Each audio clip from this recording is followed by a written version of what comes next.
చెప్పిన నా అక్క చెల్లెమ్మలకు, నా అన్నదమ్ములకు అందరికీ కూడా సెల్యూట్ చేస్తాను. ఎందుకంటే ఈరోజు మనము యుద్ధ వాతావరణంలో ఈరోజు ఆంధ్ర రాష్ట్రంలో ప్రజలు బ్రతుకుతూ ఉన్న పరిస్థితులు కనిపిస్తూ ఉన్నాయి. ఇలాంటి దుర్మార్గమైన పాలన, రెడ్ బుక్ పాలన బహుశా ఎప్పుడు కూడా ఆంధ్ర రాష్ట్రంలో గతంలో ఎప్పుడు చూసి ఉండదు. అలాంటి పరిస్థితుల మధ్య ప్రజాస్వామ్యాన్ని ఖూనీ చేయడం అంత సులువు కాదు. ప్రజల్లో వ్యతిరేకతను గొంతు పట్టుకొని నలపడం అంత సులభం కాదు. ఇచ్చిన మాటను, మేనిఫెస్టోలో చెప్పిన మాటలను నిలబెట్టుకోకపోతే నీ తోలు తీస్తాం అని చెప్పగలిగిన సత్తా వైఎస్ఆర్సీపీకి ప్రతి గ్రామం నుంచి ఆ కార్యకర్త లేస్తాడు అని చెప్పి చాటి చెప్పాం. మీ తెగువకు మరొక్కసారి సెల్యూట్ చేస్తూ అడుగులు కార్యక్రమాన్ని ముందుకు తీసుకొని పోతా ఉన్నాం. ఆశ్చర్యం కలిగించే విషయాలు. ఎందుకనంటే ఎక్కడ కూడా ఈ జరిగే ఈ ఎన్నికల్లో తెలుగుదేశం పార్టీకి ఎక్కడ కూడా బలం లేదు. ప్రజలు ఓట్లు వేసిన పరిస్థితుల మధ్య వైఎస్ఆర్ కాంగ్రెస్ పార్టీ జెండా మీద, వైఎస్ఆర్ కాంగ్రెస్ పార్టీ గుర్తు మీద గెలిచిన సభ్యులు ప్రతి చోట చూస్తే అసలు తెలుగుదేశం పార్టీ ఎందుకు పోటీ పెడతా ఉంది అని చెప్పి ఎవరికైనా కూడా ఇట్టే అర్థమవుతుంది. ఇక తిరుపతి రూరల్కి సంబంధించి చంద్రగిరి నియోజకవర్గంలో, అంటే చంద్రబాబు నాయుడు సొంత నియోజకవర్గం, చంద్రబాబు నాయుడు ఇల్లు ఎక్కడుందంటే ఇక్కడే, ఇదే చంద్రగిరి నియోజకవర్గంలోనే చంద్రబాబు నాయుడు ఇల్లు. ఆయన మొట్టమొదటిసారిగా చంద్రబాబు నాయుడు గెలిచిందే ఇక్కడే, మళ్ళీ ఓడిపోయింది కూడా ఇక్కడే. అక్కడ బీసీలు డామినెంట్గా ఉన్న ఆ ఏరియాలో బీసీలకు ఇచ్చి సామాజిక వర్గాన్ని పైకి తీసుకొని రావాలి అని చెప్పి ఎవరైనా చూస్తారు. కానీ అక్కడ బీసీలు ఎక్కువగా ఉన్నారు, వాళ్ళల్లో ఆర్థిక స్థితిగతులు సరిగ్గా ఉండవు. కాబట్టి ఈయనైతే ఆర్థికంగా సౌండ్గా ఉంటాడు, బీసీలను ఎప్పుడు కూడా తొక్కి పెట్టచ్చు అని చెప్పి అక్కడికి పోయి అక్కడ పాగా వేసినాడు. నిజంగా ఏ తెలుగుదేశం కార్యకర్త కూడా ఇళ్ళకి వెళ్ళి వాళ్ళ గ్రామాలలో వాళ్ళు తిరుగుతూ వాళ్ళ గ్రామాలలో ఉన్న ప్రజల ఇళ్ళకు వెళ్ళి బాగున్నారా మీరు అని పలకరించే ధైర్యం చంద్రబాబు నాయుడు గారికి సంబంధించిన ఏ కార్యకర్తకు లేదు.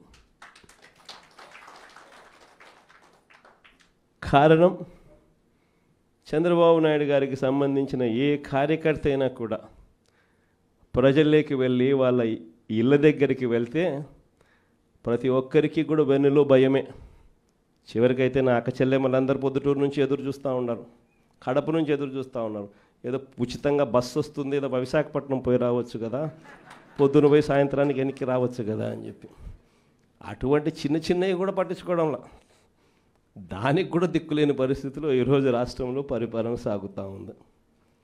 మరోవైపున చూస్తే వ్యవస్థలన్నీ పూర్తిగా విధ్వంసం. మొన్నటిదాకా వైఎస్ఆర్ కాంగ్రెస్ పార్టీ ఉన్నంత వరకు గవర్నమెంట్ బడులలో పిల్లలకు గవర్నమెంట్ బడులకు పోయేదానికి గర్వంగా ఉండేది. గవర్నమెంట్ బడులలో మన పిల్లలను చదివించేటప్పుడు మనం గర్వంగా చెప్పుకునే పరిస్థితి నుంచి ఈరోజు గవర్నమెంట్ బడులలో అప్పట్లో నో వేకెన్సీ బోర్డ్స్ నుంచి ఈరోజు గవర్నమెంట్ బడికి పంపించారంటే తల్లిదండ్రులు హెసిటేట్ చేసే పరిస్థితులకి మళ్ళీ స్కూళ్ళు నాశనమైన పరిస్థితులు కూడా ఇప్పుడే చూస్తూ ఉన్నాం. వైద్య రంగం ఇంకా దారుణంగా తయారైపోయింది. ఈరోజు ఎవరికైనా ఆరోగ్యం బాగోలేకపోతే లక్షలు ఖర్చు చేస్తే తప్పనిచ్చి, వాళ్ళు ఖర్చు పెట్టుకుంటే తప్పనిచ్చి, వాళ్ళ అప్పులు పాలు అయితే తప్పనిచ్చి ఈరోజు ఆ పేదవాడు బతికి బయటపడే పరిస్థితే లేదు. ఏ పంటకు కూడా ఈరోజు గిట్టుబాటు ధర రాని పరిస్థితి. ఉచిత పంటల బీమా గాలికి ఎగిరిపోయింది. ఈ క్రాప్ బుకింగ్ ఎక్కడుందో ఎవడికి తెలియని పరిస్థితి. రైతుల పరిస్థితి ఈరోజు రోడ్డున పడి రైతులు అల్లాడుతూ ఉన్నారు. పెట్టుబడి సహాయం కింద కనీసం జగన్ ఉంటే 13,500 ఇచ్చేవాడు. జగన్ పోయాడు, 26,000 ఈయన ఇస్తానన్నాడు. ఆ 26,000 కూడా గాలికి ఎగిరిపోయింది అని చెప్పి ప్రతి రైతు కూడా చంద్రబాబు నాయుడు తిట్టుకుండా తిడతా ఉన్న పరిస్థితి కనిపిస్తూ ఉంది. వ్యవస్థలు పూర్తిగా అధ్వానమైన పరిస్థితులకి నీరుగారాయి. ఎక్కడా కూడా పెన్షన్ల విషయానికి చూస్తే ఈయన ముఖ్యమంత్రి కాకమునుపు 66,60,000 పెన్షన్లు. ఈ రోజుటికి 12 నెలల్లో జరిగిన పెరుగుదల ఏమిటి అని అంటే 4 లక్షల పెన్షన్లు తీసేయడం. పెరగాల్సింది పోయి ఒక కొత్త పెన్షన్ ఇవ్వకుండా 4 లక్షల పెన్షన్ ఊడగొట్టడం. ఇది చంద్రబాబు నాయుడు చేసిన ఘనత. మరోవైపు కరప్షన్ చూస్తామా అంటే విడి కరప్షన్. ఏ గ్రామంలో చూసినా కూడా పక్కనే బెల్ట్ షాప్ కనిపిస్తుంది. గుడి పక్కన, బడి పక్కన, ఇంటి పక్కన బెల్ట్ షాపే కనిపిస్తుంది.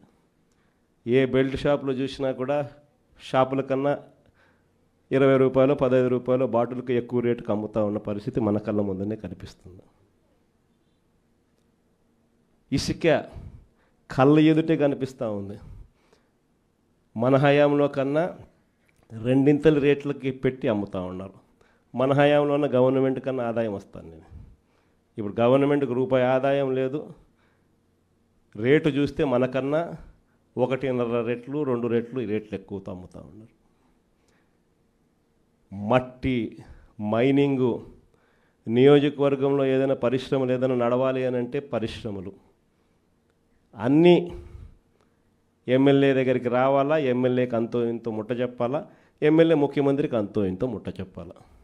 నాకింత నీకింత అని రాష్ట్రాన్ని దోచుకొని తింటా ఉన్నారు మొత్తం రాష్ట్రం అంతా కూడా. ఇవన్నీ కూడా కళ్ళ ఎదుట కనిపిస్తూ ఉన్న పరిస్థితులు.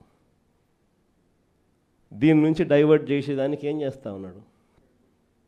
రోజుకొక డైవర్షన్ టాపిక్.